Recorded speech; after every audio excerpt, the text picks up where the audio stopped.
Diễm xin chào cô chú, anh chị, các bạn và các em. Thịt gà nhiều dinh dưỡng và từ thịt gà mình có thể chế biến rất là nhiều món ngon. Dưới cái cách chế biến như là hầm, kho, luộc thì có thêm cái cách mình ủ muối để làm chín thịt gà, giúp cho thịt gà giữ được cái vị ngọt thơm rất là ngon. Diễm đã làm thử nhiều cách và Diễm chia sẻ cái cách trong video này. Diễm thấy đơn giản mà thịt gà thấm ngon lắm luôn. Bây giờ mình cùng vào bếp làm món gà ủ muối với Diễm nha.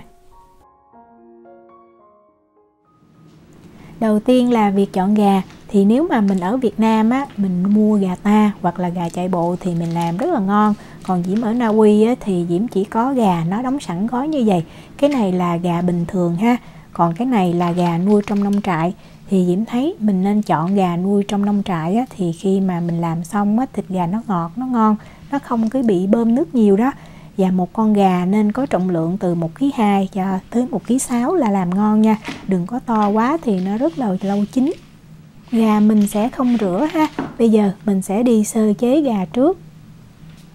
Bắt một cái nồi to lên bếp á, Diễm cho vào 3 lít nước. Thì mình cho nước làm sao để đủ cho mình trần cái con gà sơ đó. Về lượng muối á, thì Diễm sẽ cho là 9 gram. Cứ 1 lít nước thì mình cho 3 gram muối ha. 3 gram muối là nó 1/2 muỗng cà phê á. Cái này là muối nhuyễn. Bây giờ mình sẽ bắt cho cái nồi nước này nó sôi lên. Khi mà nước sôi á, thì mình sẽ cho gà vào mình trần sơ qua. Cái gà này là mình chưa có rửa ha. Cho vào thì mình thấy nước nó sôi trở lại. Thời gian thì khoảng 30 giây à. Như vậy thì giúp làm sạch gà và cũng diệt luôn những cái vi khuẩn không tốt cho sức khỏe. Vớt gà ra thì mình ngâm vào trong thau nước lạnh. Và bây giờ mình sẽ rửa gà lại ha. Nếu mà nó còn lông hoặc những chỗ dơ thì mình cạo đi. Mình không thích ăn phao câu thì mình có thể cắt vỏ nha. Rửa gà xong á, thì mình sẽ để cho gà nó ráo nước. Diễm đi chuẩn bị cái phần hỗn hợp để mình ngâm thịt gà. Ở đây Diễm có 100 gram củ hành tây ha. Tiếp theo thì Diễm có 4 cái tép tỏi này thì nó 15 gram. Củ hành tây á, thì mình sẽ cắt ra làm tư. Còn về tỏi á, thì mình đập ra cho dập nha. Như vậy thì nó mới thơm. Bắt một cái nồi lên bếp. Mình nên lấy cái nồi mình canh làm sao mà đủ để ngâm cái con gà vào đây đó. Diễm cho vào 5 gram tiêu nguyên hạt. Và bây giờ mình mở lửa lên. Mình rang cho cái tiêu này nó thơm. Nếu mà mình thích những cái mùi của hoa hồi nè, quế nè thì mình có thể cho thêm vào. Diễm thì Diễm thích cái vị của thịt gà nó tự nhiên nhất đó, nên Diễm chỉ dùng tiêu thôi. Khi mình nghe mùi tiêu thơm rồi á, thì mình sẽ cho nước. Lượng nước là từ 1,8 cho tới 2 lít nước. Diễm thấy mình dùng 1,8 lít nước á, thì cái thịt gà nó sẽ có cái vị muối mặn á, đậm đà hơn. Tùy mình thích nha. Diễm cho củ hành tây mình đã cắt làm tư vào. Tiếp theo là tỏi đập dập mình cho vào luôn. Muối là Diễm cho 100 gram. Cái này muối nhuyễn á, nên là Diễm cân cho nó chính xác. 10 gram bột nêm gà. Để tạo màu cho da gà đẹp á, thì mình sử dụng bột nghệ. Ở đây là 6 gram nha. Và bây giờ mình sẽ nấu cho cái hỗn hợp nước này nó sôi lên. Mình khuấy cho muối và bột nêm gà tan ha. Cái hỗn hợp nước này thì nó rất là mặn. Và mình sẽ ngâm gà vào trong đây. Như vậy á, giúp cho cái gà khi mà mình ăn á, nó sẽ thấm, nó mặn. Nó không phải quá mặn nhưng mà rất là ngon. Hơn là mình chỉ ướp những cái nguyên liệu khô ở bên ngoài gà thôi. Nước sôi lên như vậy á, thì mình tắt bếp nha. Sau khi tắt bếp á, thì mình sẽ cho gà mình đã sơ chế. Nó cho làm sao mà cái phần nước á, nó ngập hết con gà là được. Và bây giờ mình sẽ để cho gà trong nước này khoảng thời gian từ 3 cho tới 4 tiếng ha. Mình ngâm như vậy vừa giúp cho muối nó thấm vào trong thịt gà và con gà nó cũng chín, giống như là khoảng 20 cho tới 30% á, khi mà mình ủ muối á, sẽ dễ dàng hơn. Đây là gà Diễm đã ngâm sau 4 tiếng nè.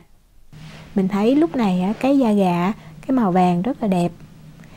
Rồi bây giờ mình sẽ vớt gà ra để cho nó ráo. Diễm sẽ chia sẻ 2 cách để mình làm chín gà. Thì đầu tiên á, mình sẽ sử dụng cái nồi. Thì cái nồi càng dày càng tốt á. Cái này á, Diễm sử dụng cái nồi gang nè. Tại vì nồi dày như vậy thì nó sẽ giữ nhiệt nó tốt, thì cái gà nó chín đều ngon hơn. Và như mình thấy ở đây á, cái nồi của Diễm nó bị cháy như vậy. Tại Diễm làm thử nhiều lần á, thì Diễm thấy với cái cách làm trước đây á, làm cho cái nồi nó bị cháy. Thì Diễm có chia sẻ là mình sẽ lót một cái tờ giấy nhôm ở bên dưới ha. Tiếp theo á, mình sẽ cho muối vào. Cái lượng muối á, thì tùy cái nồi mình to hay nhỏ. Nhưng mà mình cho cái lớp muối nó sẽ có cái độ dày từ 3 cho tới 4 cm nha. Cho ít quá thì không đủ nhiệt, mà cho nhiều quá thì cũng uổng muối đó. Ở đây Diễm có sả nè, thì sả này mình sẽ đập cho nó dập. Như vậy thì lúc mà mình ủ nó thơm hơn. Và mình lót lên như vậy, giúp kê con gà lên để muối nếu mà nó có tan á, thì nó không có thấm vào thịt gà. Tiếp theo thì Diễm có khoảng 10 cái lá chanh và mình cho vào. Nếu không có thì mình không cho cũng được ha. Rồi mình xếp gà vào trong nồi.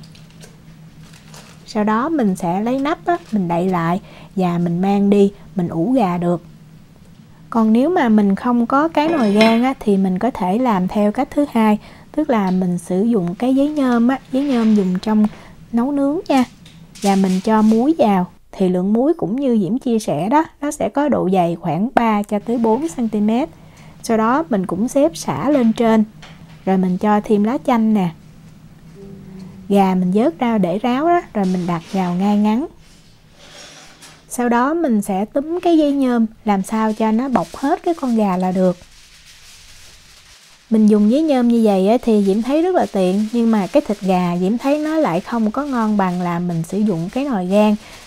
Và lúc mà mình ủ gà mình cũng nên lưu ý là đối với cái giấy nhôm thì cái thời gian mình ủ gà sẽ nhanh hơn là mình sử dụng cái nồi gang hoặc cái nồi khác. Nó có cái độ dày của cái nồi thì nó cần cái thời gian để nhiệt nó nóng đủ. Diễm cho gà vào trong cái khuôn như vậy và mình mang mình đi ủ ha. Diễm sẽ làm nóng lò trước nha. Khi lò đạt tới 200 độ C thì mình mới cho gà vào mình ủ. Diễm để 2 lửa trên dưới và không có bật quạt. Thì cái con gà to hay nhỏ đó, cái này thì Diễm để ở cái rãnh thứ hai của lò từ dưới đếm lên. Còn cái nồi gang thì Diễm để cái rãnh thấp nhất. Và như Diễm có chia sẻ đó, nếu mà mình bọc gà bằng giấy nhôm thì mình ủ một con gà 1 kg thì khoảng 45 phút là đã chín. Còn nếu mà bằng cái nồi gang như vậy một cái con gà 1 kg thì mình ủ phải 1 tiếng nha. Cái này thì mình lưu ý giùm Diễm.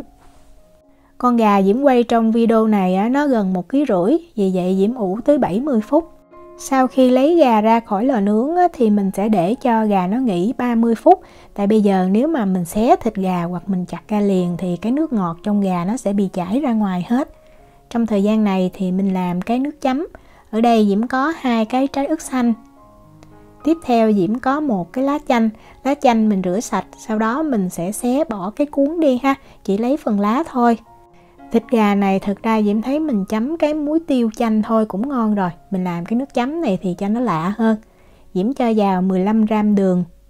Về muối thì Diễm sử dụng cái muối biển này. Mình nhìn kỹ giùm Diễm nha.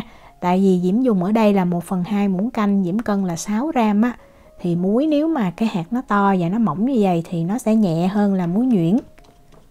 Mình đâm ra cho nhuyễn ha, cho lá chanh nè, ớt nó nhuyễn và có cái màu xanh rất là đẹp. Rồi sau đó mình sẽ cho thêm một cái nguyên liệu, đó là sữa đặc có đường. Diễm cho 15 g. Nếu mà mình thích ăn ngọt hơn thì mình có thể cho thêm. Nước cốt chanh tươi thì mình cho 15 g là 1 muỗng canh. Cái hỗn hợp nước chấm này thì sẽ có vị mặn nhẹ và chua ngọt. Và cộng thêm cái mùi lá chanh thơm lắm luôn. Mình ăn thì nó lạ hơn là mình dùng cái muối tiêu chanh như hồi xưa. Gà sau khi để nghỉ 30 phút thì bây giờ Diễm mở ra và mình xem ở đây nha. Cái này là cái Diễm dùng cái gà bình thường thì người ta bơm nước nhiều, bởi vậy mình thấy nó ra nước rất là nhiều khi mà mình ủ. Trong khi mà gà mà nuôi trong nông trại đó thì mình thấy cái lượng nước nó ít hơn, tại vì cái thịt nó chắc đó. Vì vậy khi mà chọn gà thì mình nên lưu ý giùm Diễm nha. Còn nếu mà gà ta Việt Nam thì ngon rồi. Gà ủ muối làm theo cách này thì Diễm thấy nó chín rất là đều. Thịt gà bên trong thì nó thấm nè, giữ được cái vị ngọt và thấm muối mặn mặn rất là ngon luôn. Gà này Diễm thấy khi ăn mình xé ra nó lại ngon hơn là mình chặt thành từng miếng. Nhưng mà nếu mà nhà mình có tiệc thì mình chặt ra, mình chưng trên dĩa thì nhìn nó hấp dẫn và nó đẹp hơn. Món gà ủ muối này mình có thể ăn kèm với lại rau răm. Còn nếu mà không có rau răm á, thì mình cắt dài cái lá chanh á, mình trang trí lên trên vừa thơm và nhìn cũng hấp dẫn hơn nữa. Diễm chúc cô chú, anh chị, các bạn và các em làm được món gà ủ muối thiệt là ngon. Nếu mà có thắc mắc gì thì cứ để lại lời nhắn hoặc là gửi tin nhắn cho Diễm. Diễm cảm ơn sự quan tâm theo dõi video rất là nhiều. Hẹn gặp lại trong những video tiếp theo. Chào tạm biệt.